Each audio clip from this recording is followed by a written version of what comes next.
মামা তোমার নামটা কি? রাকিব হাসান। তুমি হিন্দু না মুসলমান? মুসলমান। হাতটা মুট করো, তোমারে কয়টা কথা কইয়া দিয়ে যাবো। অবশ্যই। কথা কয়টা যদি সত্য হয় হাসা বলবা তো? অবশ্যই। মিথ্যা কইলেও কিন্তু আল্লাহর কাছে ঠেকা থাকবা। না, মিথ্যা বলবো না। তুমি যেই দল সাপোর্ট করো সেই দল 36 বছর পরে ওয়ার্ল্ড কাপ পাইছে, কথা ঠিক না ঠিক? ঠিক। রাগ করলা? না, রাগ করি না। তুমি যেই দল সাপোর্ট করো সেই দলে যেই সেরা প্লেয়ার হয় সেই হাত দিয়ে একটা গোল দেয়, কথা ঠিক কিনা? ঠিক। রাগ করলা?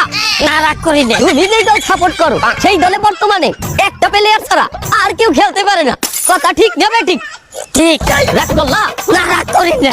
তুমি যেই দল সাপোর্ট করো সেই দলের 3টা বিশ্বকাপ সাপোর্টাররা মনে করে 50টা বিশ্বকাপের সমান, আর ব্রাজিলের 5টা বিশ্বকাপে ওরা একটাও ধরে না, কথা ঠিক না ঠিক? ঠিক। রাগ করলা? না, রাগ করি না। তুমি যেই দল সাপোর্ট করো সেই দলের একটা প্লেয়ার বুড়ো হয়ে যাইবে, কেউ তোমরা ওরে ছাড়বা না, ওরে ছাড়া বিশ্বকাপ খেলবা না, কথা ঠিক কিনা? রাগ করলা?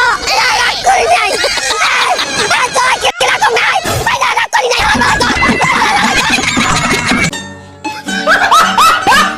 রাগ করলে